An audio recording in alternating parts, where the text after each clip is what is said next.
রব্বুল আলামিন বলছেন, ইয়া আইয়ুহাল্লাযীনা আমানু কুতিবা আলাইকুমুস সিয়ামু কামা কুতিবা আলাল্লাযীনা মিন ক্বাবলিকুম লাআল্লাকুম তাত্তাকুন।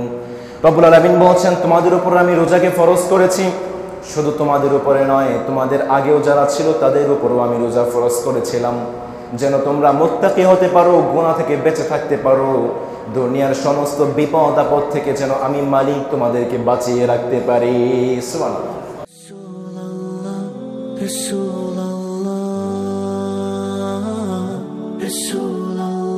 তুমি আরশে থাকো প্রভু, আমি জমিনে, তবু তোমারি প্রেম জমে হৃদয় গহীনে। আমি তোমারি গোলাম গো, অন্য কারো না। আমি তোমারি গোলাম গো, অন্য কারো না। আলিমুল গায়ব তুমি, মালিক রাব্বানা।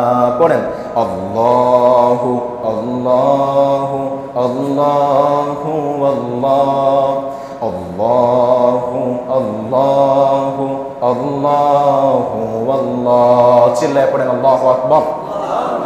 সম্মানিত মুসল্লিয়ান কিরাম, এই সুস্থতা আল্লাহ তাআলার অনেক বড় নিয়ামত। আপনি এই নিয়ামতটা সবসময় বুঝতে পারবেন না। বিষ্ণু সাল্লাল্লাহু আলাইহি ওয়াসাল্লাম বলেছেন, নিয়ামাতানি মাগবুনুন ফীহিমা কাসীরুম মিনান নাস, আস-সিহহা ওয়াল ফারাগ। দুইটা জিনিসের নিয়ামতের মর্যাদা আপনি সবসময় বুঝতে পারবেন না। এর মধ্যে এক নাম্বার হচ্ছে সুস্থতা। আপনি যদি এই সুস্থতার নিয়ামতটা বুঝতে চান, আপনাকে অসুস্থ ব্যক্তির কাছে যেতে হবে, আপনাকে হসপিটালে যেতে হবে, তাহলে আপনি বুঝতে পারবেন এই সুস্থতার নিয়ামতটা কত বেশি মর্যাদাবান। একটা প্রশ্ন করছি, বুঝে শুনে উত্তর করবেন। একজন মানুষের কোটি কোটি টাকা আছে কিন্তু সে অসুস্থ, আরেকজনের পকেটে 1000 টাকা আছে কিন্তু সে সুস্থ। সুখী কে? যার পকেটে 1000 টাকা আছে সে সুস্থ, সে সুখী, ঠিক কিনা? এজন্য এই কোটি কোটি টাকা দিয়ে, হাজার হাজার কোটি টাকা দিয়ে এই সুস্থতা নামক নিয়ামতটা কেনা যায় না। এজন্য আমরা সব সময় আল্লাহর কাছে দোয়া করব, রব্বুল আলামিন যেন আমাদেরকে সুস্থতা দান করেন। পড়েন আমিন। আমরা সব সময় আল্লাহর কাছে দোয়া করব, রব্বুল আলামিন যেন আমাদেরকে সমস্ত বিপদ আপদ থেকে নাজাত দেন। পড়েন আমিন। আরে না কিছু চাই গো আমি, আরে না কিছু চাই গো আমি, চাই গো নাজাত আল্লাহ তোমার কাছে আমার এই মোনাজাত। পড়েন, আরে না কিছু চাই গো আমি, আরে না কিছু চাই গো আমি, চাই গো নাজাত আল্লাহ তোমার কাছে আমার এই মোনাজাত। পড়েন আমিন। এজন্য রব্বুল আলামিন আমাদেরকে যে নামাজ দিয়েছেন, এই নামাজের মধ্যে 2 সিজদার মাঝখানে বিশ্বনবী সাল্লাল্লাহু আলাইহি ওয়াসাল্লাম এমন একটা দোয়া শিখিয়েছেন। বিশ্বনবী সাল্লাল্লাহু আলাইহি ওয়াসাল্লাম শিখিয়েছেন, 2 সিজদার মাঝখানে তুমি তোমার মালিকের কাছে তোমার সুস্থতার জন্য দোয়া করো। সুবহানাল্লাহ। বিশ্বনবী সাল্লাল্লাহু আলাইহি ওয়াসাল্লাম শিখিয়েছেন, পড়েন, আল্লাহুম্মা গফিরলি ওয়ারহামনি ওয়াহদিনি ওয়াআফিনি ওয়াজবুরনি ওয়ারযুকনি ওয়াফু আন্নি। বিশ্বনবী শিখিয়েছেন 2 সিজদার মাঝখানে দোয়া করো, মালিক তুমি আমাকে মাফ করে দাও, মালিক তুমি আমার উপর রহমত নাজিল করে দাও, মালিক তুমি আমাকে সঠিক রাস্তা দেখিয়ে দাও, জান্নাতের পথ দেখিয়ে দাও, মালিক তুমি আমাকে রিজিক দান করে দাও, মালিক তুমি আমাকে সুস্থতার মতো নিয়ামতকে দান করে দাও। সুবহানাল্লাহ। আবার বিশ্বনবী সাল্লাল্লাহু আলাইহি ওয়াসাল্লাম যখন মালিকের কাছে হাত তুলতেন, সুস্থতার জন্য দোয়া করতেন। সুবহানাল্লাহ পড়বেন না? বিশ্বনবী সাল্লাল্লাহু আলাইহি ওয়াসাল্লাম যখনই আল্লাহর কাছে হাত তুলতেন, বিশ্বনবী পড়তেন, আল্লাহুম্মা ইন্নী আসআলুকাল আফিয়াতা ফিদ দুনিয়া ওয়াল আখিরাহ। মালিক আপনি আমাকে দুনিয়া এবং আখিরাতের সুস্থতা দান করে দেন। সুবহানাল্লাহ। বিশ্বনবী সাল্লাল্লাহু আলাইহি ওয়াসাল্লাম শুধু নিজে সুস্থতার জন্য দোয়া করতেন এমনটা নয়, উম্মতের জন্য ভালোবাসা আছে না নেই? কম না বেশি? এজন্য বিশ্বনবী সাল্লাল্লাহু আলাইহি ওয়াসাল্লাম শুধু নিজে দোয়া করতেন এমনটা নয়, মুসলমানদেরকে শিখিয়েছেন, সাহাবায়ে কেরামদেরকে শিখিয়েছেন, বিশ্বনবী সাল্লাল্লাহু আলাইহি ওয়াসাল্লাম শিখিয়েছেন, মুসনাদে আহমদে এসেছে, বিশ্বনবী শিখিয়েছেন সাল্লাল্লাহুল আফওয়া ওয়াল আফিয়া ফাইন্না আহাদান লাম ইউতা বা'দাল ইয়াকিন খায়রাম মিনাল আফিয়া। বিশ্বনবী সাল্লাল্লাহু আলাইহি ওয়াসাল্লাম বলেছেন, তোমরা আল্লাহ তাআলার কাছে ক্ষমা চাও এবং সুস্থতার জন্য দোয়া করো, কারণ ঈমানের পরে সুস্থতার চেয়ে বড় নিয়ামত আর হতে পারে না। ঈমানের পরে সুস্থতার চেয়ে বড় আর কোনো নিয়ামত হতে পারে না। সুবহানাল্লাহ পড়বেন না? ঈমানের দাম আমাদের কাছে কম না বেশি? ঈমানের পরে সুস্থতার চেয়ে বড় আর কোনো নিয়ামত হতে পারে না। কুজ ইমাজিন, কল্পনা করতে পারেন? এজন্য এই সুস্থতার জন্য আল্লাহ তাআলার কাছে দোয়া করা দরকার আছে না নেই? ইবনে আব্বাস রাদিয়াল্লাহু তাআলা আনহু একবার বিশ্বনবী সাল্লাল্লাহু আলাইহি ওয়াসাল্লামের কাছে এসে বললেন, রাসূলুল্লাহ, আপনি আমাকে একটা শ্রেষ্ঠ দোয়া শিখিয়ে দেন, এমন একটা দোয়া শিখিয়ে দেন যে দোয়াটা আমি মালিকের কাছ থেকে চেয়ে নেব। বিশ্বনবী সাল্লাল্লাহু আলাইহি ওয়াসাল্লামকে বললেন, আল্লিমনি শাইআন আসআলুহুল্লাহ আযজা ওয়া জাল।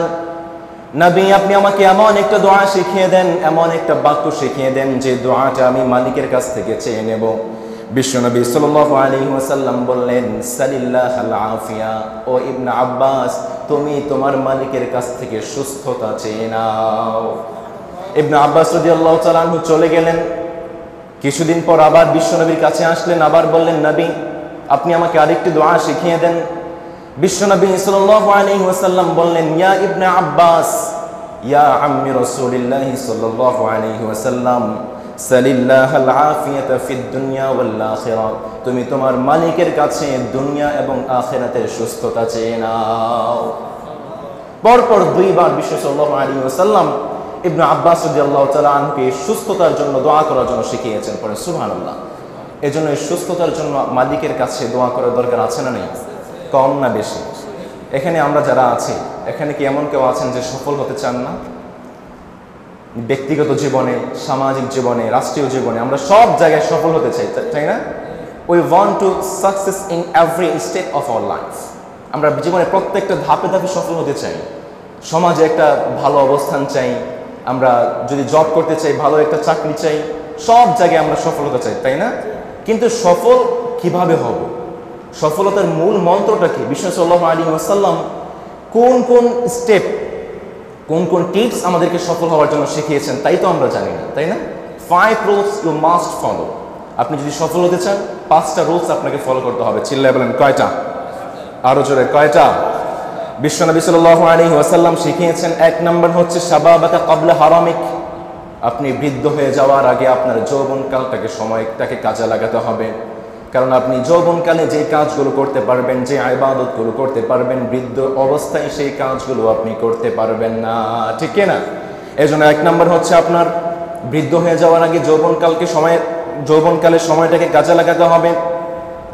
2 নম্বর হচ্ছে গিনাকা ক্বাবলা ফাকরি। দরিদ্র হয়ে যাওয়ার আগে সচ্ছলতাকে কাজে লাগাতে হবে। 3 নম্বর হচ্ছে ফারাগাকা ক্বাবলা শুগুলিক।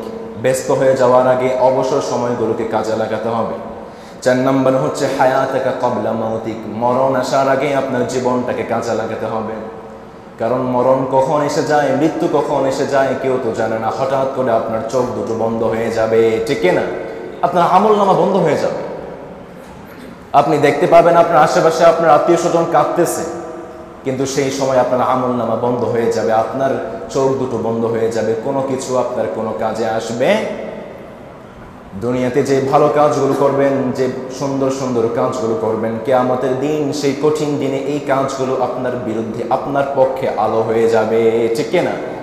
এই ভালো ভালো কাজগুলো, সুন্দর সুন্দর কাজগুলো আপনার জন্য আলো হয়ে যাবে। আপনি দেখতে পাবেন, জান্নাতের পথ দেখতে পাবেন। সুবহানাল্লাহ। এজন্য আপনি যদি সফল হতে চান, 4 নম্বর হচ্ছে মরণ আসার আগে আপনার জীবনটাকে কাজে লাগাতে হবে। আর 5 নম্বর হচ্ছে সিহহাতাকা ক্বাবলা সুকমিক। অসুস্থ হয়ে যাওয়ার আগে সুস্থতাকে কাজে লাগাতে হবে। এই 5টা জিনিস যদি আপনি ফলো করে আপনার জীবনটাকে কাজে লাগাতে পারেন, শুধু দুনিয়াতে নয় আখিরাতের জীবনেও আপনাকে যেই মালিক সফল বানিয়ে দিবেন তিনি কে? এজন্য সুস্থতার জন্য সব সময় আমাদের মালিকের কাছে দোয়া করার দরকার আছে না নেই? সম্মানিত ভাইয়েরা, আজকে আমাদের আলোচনার বিষয়বস্তু হচ্ছে একজন মানুষকে সুস্থ রাখার জন্য ইসলাম কি কি অবদান দিয়েছে, ইসলাম কি করেছে। আমি আপনি যে সুস্থ থাকবো এই ব্যাপারে ইসলাম কি করেছে, ইসলামের পদক্ষেপটা কি জানা দরকার আছে না নেই? একজন মানুষ সুস্থ থাকার জন্য বর্তমান মেডিকেল সায়েন্সের থিওরি হচ্ছে প্রিভেনশন ইজ বেটার দ্যান কিউর। অসুস্থ হয়ে চিকিৎসা নেওয়ার চেয়ে আপনি যেন অসুস্থ না হন এজন্য আপনাকে কিছু পদক্ষেপ নিয়ে রাখা ভালো, ঠিক কিনা?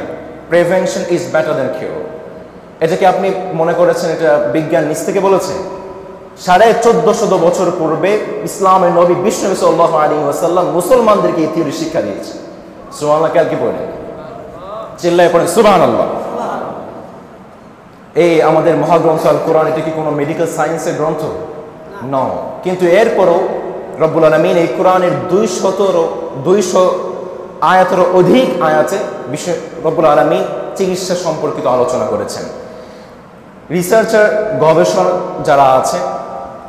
যারা আছে তারা তো কোরআনে কতটি আয়াতে রব্বুল আলামিন এই চিকিৎসা সম্পর্কিত আলোচনা করেছেন তা বের করতে পেরেছে, কিন্তু বিশ্বনবী সাল্লাল্লাহু আলাইহি ওয়াসাল্লাম কতটি আয়াতে এই চিকিৎসা সম্পর্কিত আলোচনা করেছেন আজ পর্যন্ত কোনো বিজ্ঞান আবিষ্কার করতে পারে নাই।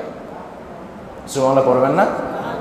এজন্য ইসলাম একজন মানুষকে সুস্থ রাখার জন্য ইসলামের থিওরি হচ্ছে প্রিভেনশন ইজ বেটার দ্যান কিউর। আপনি অসুস্থ হয়ে যাওয়ার পর চিকিৎসা নেওয়ার চাইতে আপনি যেন অসুস্থ না হন সেই জন্য আপনাকে পদক্ষেপ গ্রহণ করতে হবে। তো ইসলাম একজন মানুষকে সুস্থ রাখার জন্য কি কি পদক্ষেপ গ্রহণ করেছে, কি কি প্রিভেন্টিভ মেডিসিন ইসলাম মুসলমানদেরকে দিয়েছে জানার দরকার কম না বেশি? ইসলাম মুসলমানদেরকে যেই সমস্ত প্রিভেন্টিভ মেডিসিন দিয়েছে, যে সমস্ত ঔষধ দিয়েছে তার মধ্যে 1 নাম্বার হচ্ছে ঈমান। 1 নাম্বার কি? রব্বুল আলামিন বলছেন আলা ইন্না আউলিয়া আল্লাহি লা খাউফুন আলাইহিম ওয়া লা হুম ইয়াহজানুন আল্লাযীনা আমানু ওয়া কানু ইয়াত্তাকুন। রব্বুল আলামিন বলছেন যার মধ্যে ঈমান আছে এবং যার মধ্যে তাকওয়া আছে, এই দুইটা কোয়ালিটি যার মধ্যে আছে, আমি আল্লাহ তার বন্ধু হয়ে যাব। আর আমি আল্লাহ যার বন্ধু হয়ে যাব তার কোনো টেনশন নাই, তার কোনো ভয় নাই, তার সমস্ত দায়িত্ব নিয়ে নেবেন কে? একটা প্রশ্ন করছি, খুব বুঝে শুনে উত্তর করবেন। দুনিয়ার জীবনে আমার পিছনে আমার ভাইয়া আছে, আমার পিছনে আমার বাবা আছে, তো আমি যদি কোনো বড় বিপদে পড়ি আমার ভাইয়া আমার বাবা আমাকে বাঁচাবে, এই ইন্টেনশন, এই মেন্টালিটি যদি আমার থাকে তাহলে বড় কোনো বিপদে আমি ধৈর্যহারা হয়ে যাব? টেনশন করব? উত্তর করেন, টেনশন করব? নো। তো একজন মানুষ যখন ঈমান এনে আল্লাহর উপর পূর্ণ বিশ্বাস রাখে, আস্থা রাখে, তখন তার মধ্যে নো টেনশন ফুর্তি কাজ করে, ঠিক কিনা? তার মধ্যে কোনো টেনশন নাই। আর যার মধ্যে কোনো টেনশন নাই তার মধ্যে একটা শান্তি, একটা প্রশান্তি আছে না নেই? আর বর্তমান মেডিকেল সায়েন্স বলছে প্রশান্তিতেই মুক্তি। সুবহানাল্লাহ পড়বেন না? এজন্য ইসলাম মুসলমানদেরকে 1 নাম্বার প্রিভেন্টিভ ঔষধ দিয়েছে ঈমান। চিল্লায় বলেন 1 নাম্বার কি? আরো জোরে 1 নাম্বার কি? 2 নাম্বার ইসলাম মুসলমানদেরকে দিয়েছে নামাজ। বিশ্বনবী সাল্লাল্লাহু আলাইহি ওয়াসাল্লামকে রব্বুল আলামিন যতগুলো হুকুম দিয়েছেন, আহকাম দিয়েছেন, প্রত্যেকটা হুকুম আহকাম জিবরিল আলাইহিস সালামকে বিশ্বনবীর কাছে পাঠিয়ে বিশ্বনবীকে জানিয়ে দিয়েছেন। কিন্তু রব্বুল আলামিন যখন বিশ্বনবীকে নামাজ দিতে চাইলেন, রব্বুল আলামিন যখন বিশ্বনবীকে নামাজ গিফট করতে চাইলেন, তখন আর জিবরিল আলাইহিস সালামকে বিশ্বনবীর কাছে পাঠান নাই, স্বয়ং বিশ্বনবীকেই রব্বুল আলামিন আরশে ডেকে নিয়ে গিয়েছে। তুমি আরশে থাকো প্রভু, আমি জমিনে, তবু তোমারি প্রেম জমে হৃদয় গহীনে। আমি তোমারি গোলাম গো, অন্য কারো না। আমি তোমারি গোলাম গো, অন্য কারো না। আলিমুল গায়ব তুমি, মালিক রাব্বানা। পড়েন আল্লাহু আল্লাহু আল্লাহু আল্লাহ, আল্লাহু আল্লাহু আল্লাহু আল্লাহ। চিল্লায় পড়েন আল্লাহু আকবার।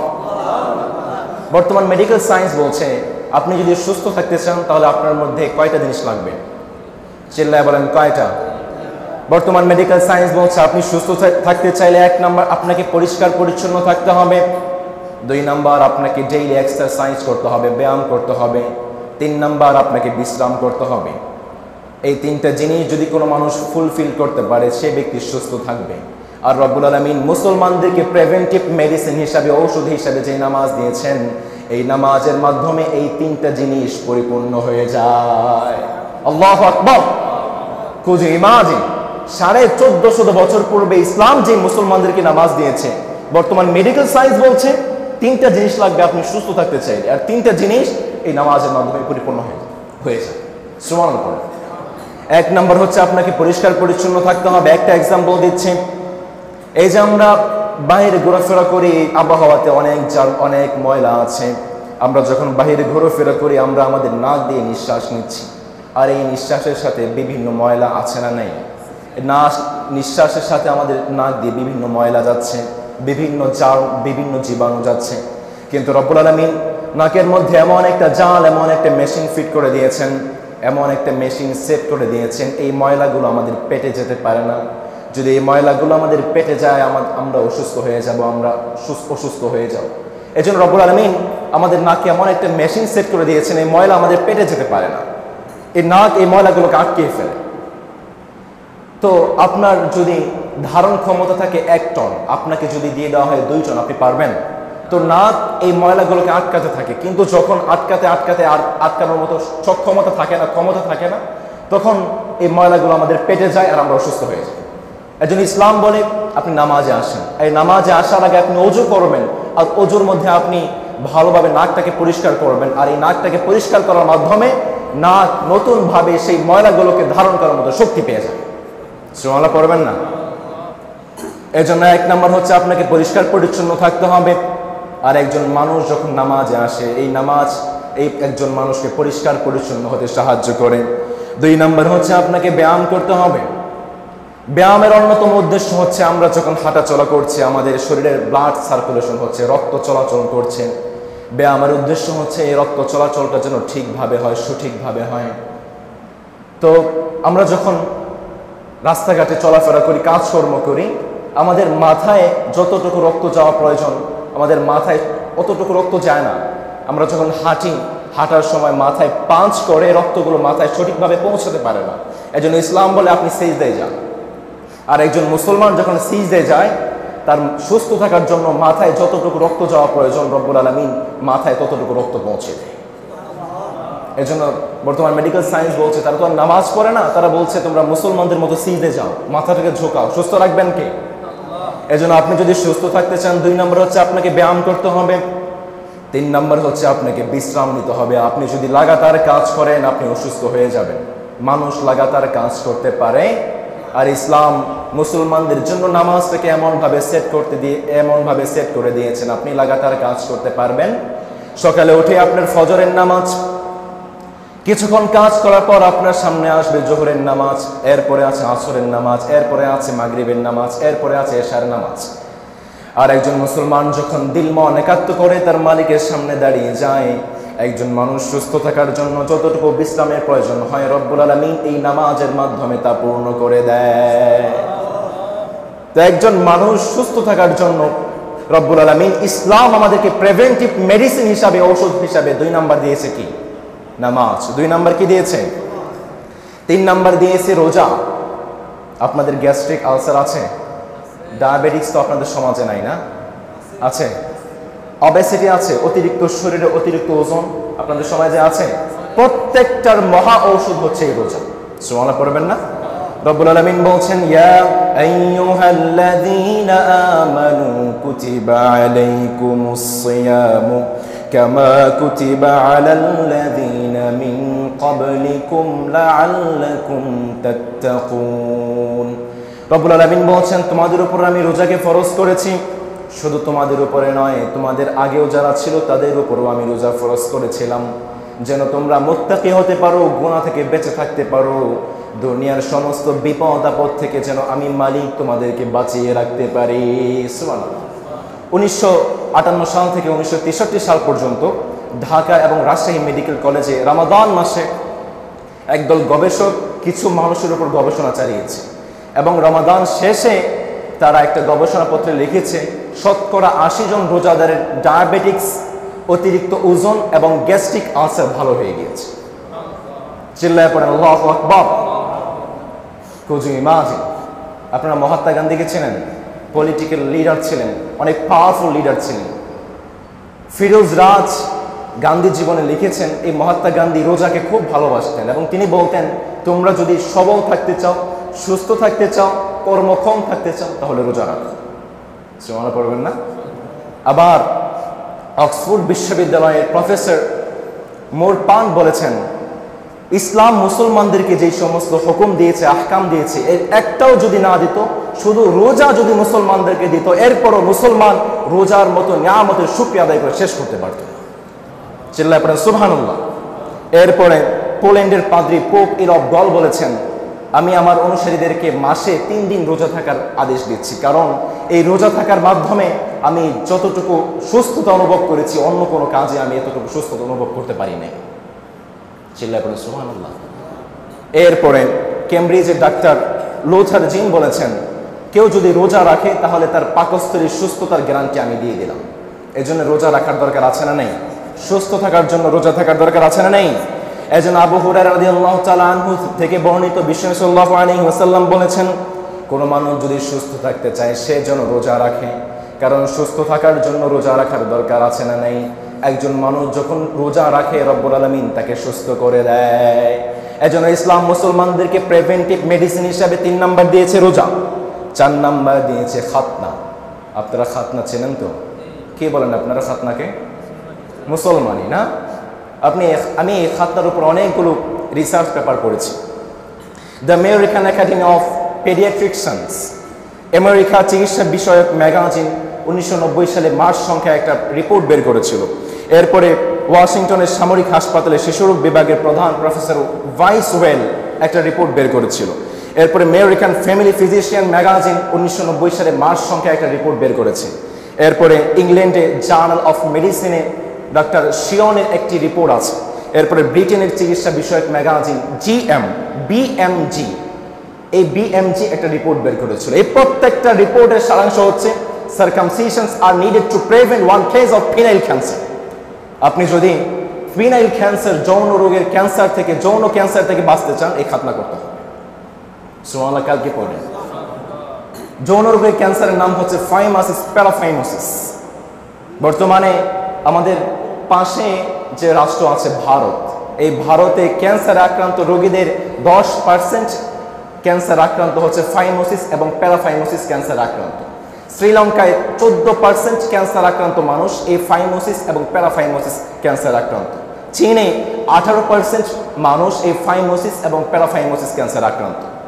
কিন্তু আপনি জানলে অবাক হবেন, গত 42 বছরে বাংলাদেশে একজন মুসলমানও ফাইমোসিস এবং প্যারাফাইমোসিস ক্যান্সার আক্রান্ত হয় নাই।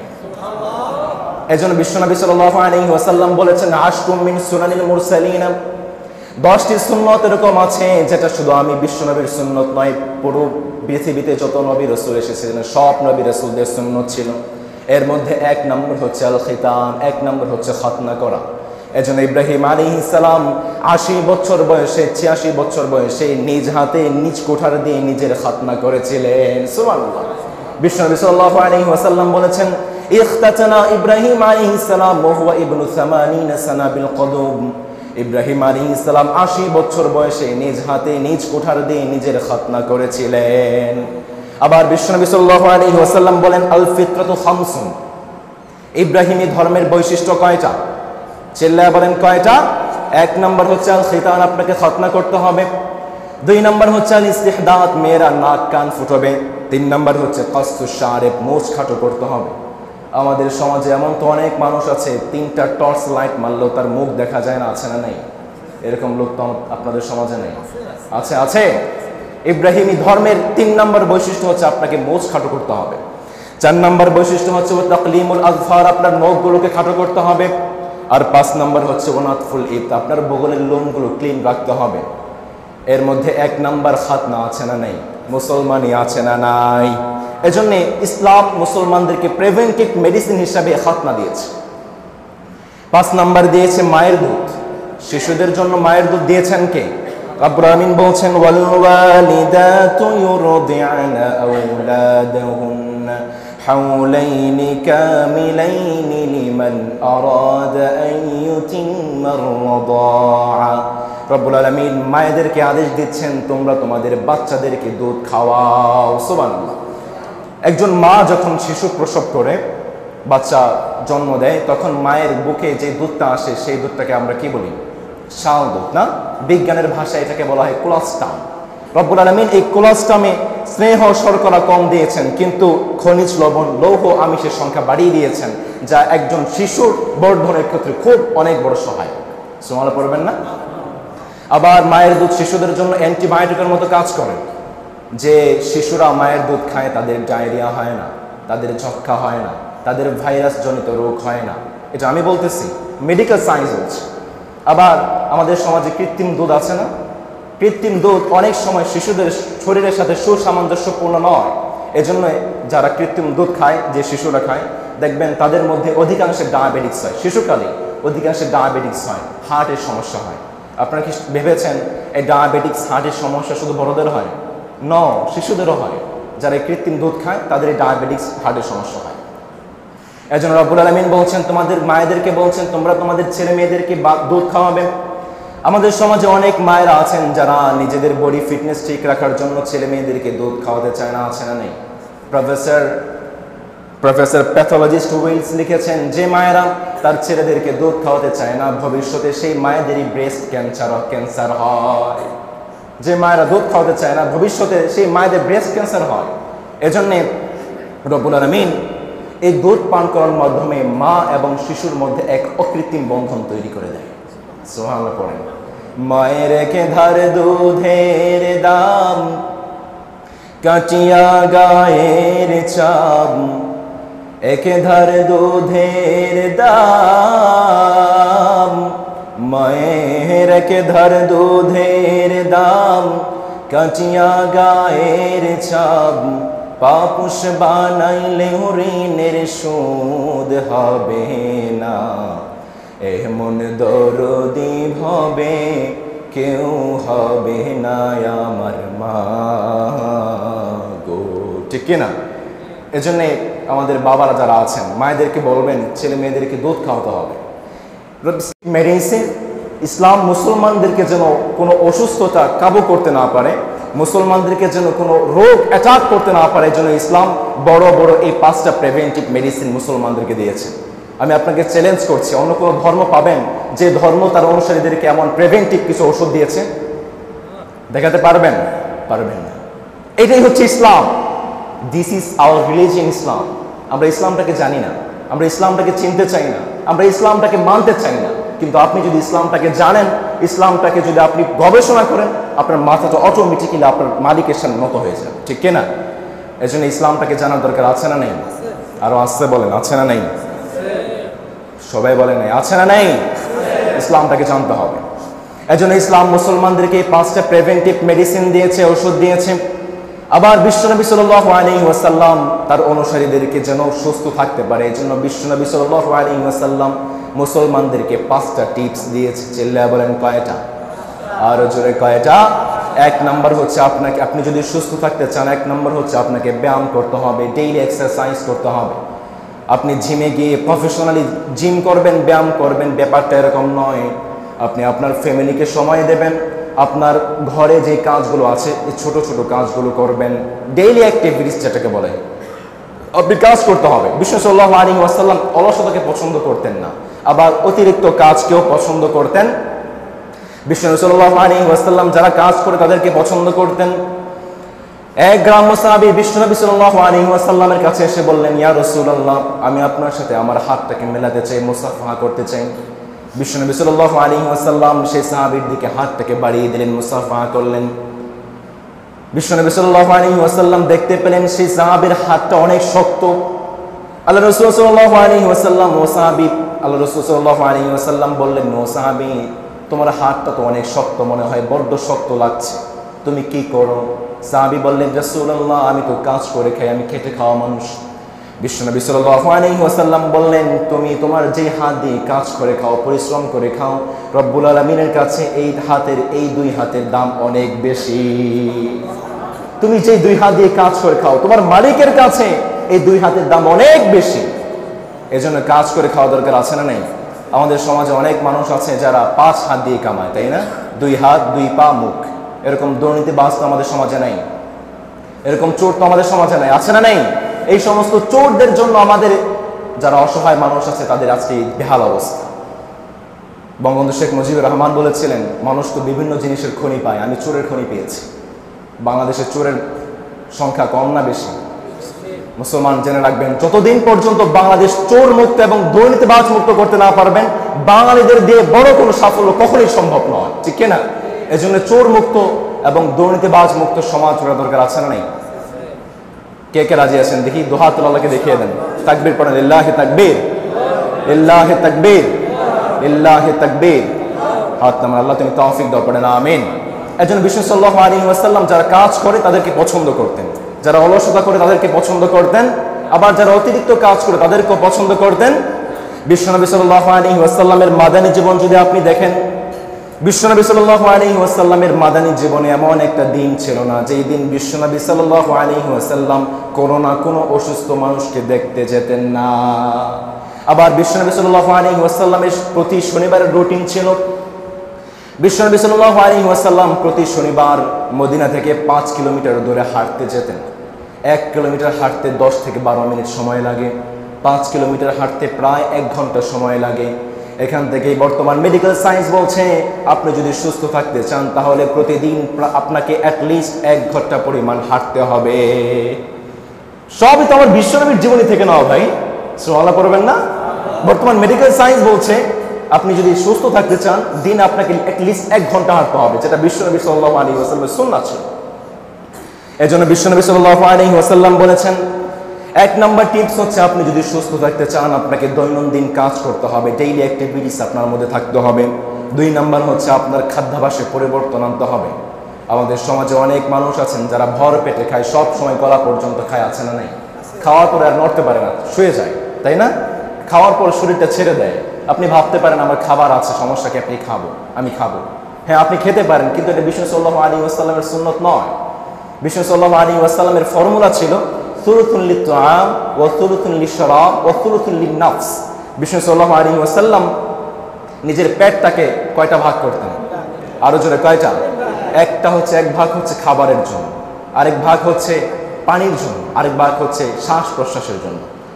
এই হাদিসটাকে অক্সফোর্ড বিশ্ববিদ্যালয়ের কম্পিউটার সায়েন্স ডিপার্টমেন্টের director, computer scientist Robert professor Richard সিম্পন বার্ট এই হাদিসটাকে গবেষণা করেছেন। তিনি বলেছেন যে মানুষ সব সময় ভর পেটে খায়, গলা পর্যন্ত খায়, তার দাঁত ব্যথা, উচ্চ রক্তচাপ, মাথা ব্যথা, মাড়ি ব্যথা, এই সমস্ত এরকম বড় বড় 20টা রোগ হতে পারে।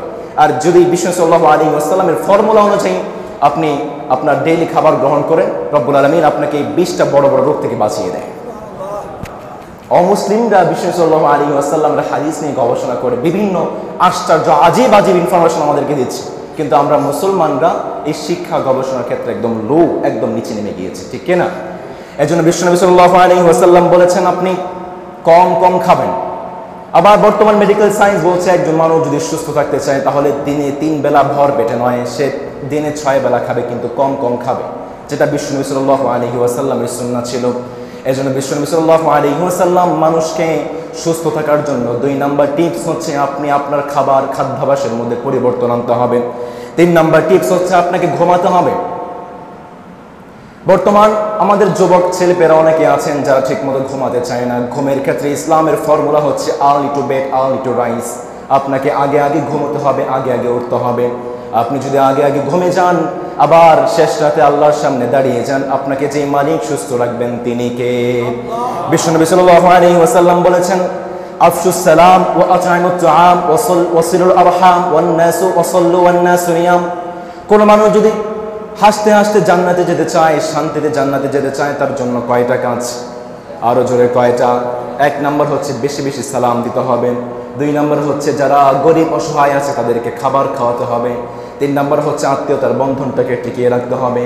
4 নাম্বার হচ্ছে যখন সবাই ঘুমিয়ে যায় তখন আপনি আপনার মালিকের সামনে দাঁড়িয়ে যান।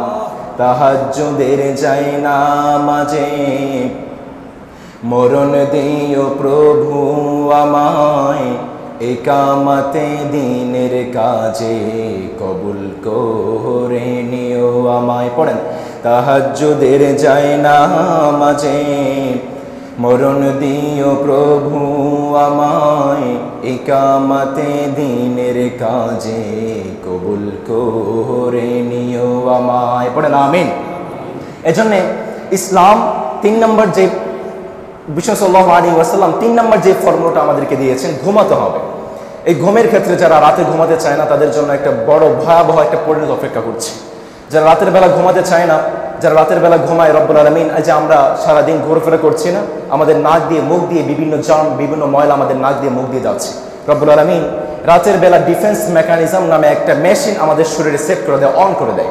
এই সারাদিন যে ধুলো ময়লাগুলো আমাদের শরীরে যাচ্ছে, রব্বুল আলামিন এই সারা দিনের ধুলি মলিগুলি সকালবেলা আমাদের চোখ দিয়ে বের করে দেয়। আমরা সকালবেলা উঠলে আমাদের চোখের এক কোণে ময়লা দেখতে পাই না, এটা হচ্ছে ডিফেন্স মেকানিজমের কাজ। কিন্তু আপনি সারাদিন ঘুমাবেন, চোখের কোণে ময়লা দেখতে পাবেন না। আবার প্রফেসর ডক্টর আয়ান বলেছেন, আমরা যে সারাদিন রোদের মধ্যে পড়ছি, আমাদের শরীরের উপরের কোষগুলো পড়ে যাচ্ছে, নষ্ট হয়ে যাচ্ছে। আপনি যখন রাতের বেলা ঘুমোচ্ছেন, এই নষ্ট হয়ে যাওয়া কোষের জায়গায় রব্বুল আলামিন নতুন কোষ জন্ম লাভ করে দেয়। কিন্তু এই কাজগুলো দিনে হয় না, শুধু রাত্রিবেলাই হয়। এই জন্য যারা রাত্রে ঘুমাতে চায় না তাদের জন্য এটা দুঃখজনক নাকি অনেক হতাশাজনক, অনেক হতাশাজনক। এই জন্য রাতের বেলা ঘুমানো দরকার আছে না নেই? এই জন্য 3 নম্বর টিপস হচ্ছে, আপনি যদি সুস্থ থাকতে চান, ইসলাম বিশ্বনবী সাল্লাল্লাহু আলাইহি ওয়াসাল্লামের 3 নম্বর টিপস হচ্ছে আপনাকে ঘুমোতে হবে।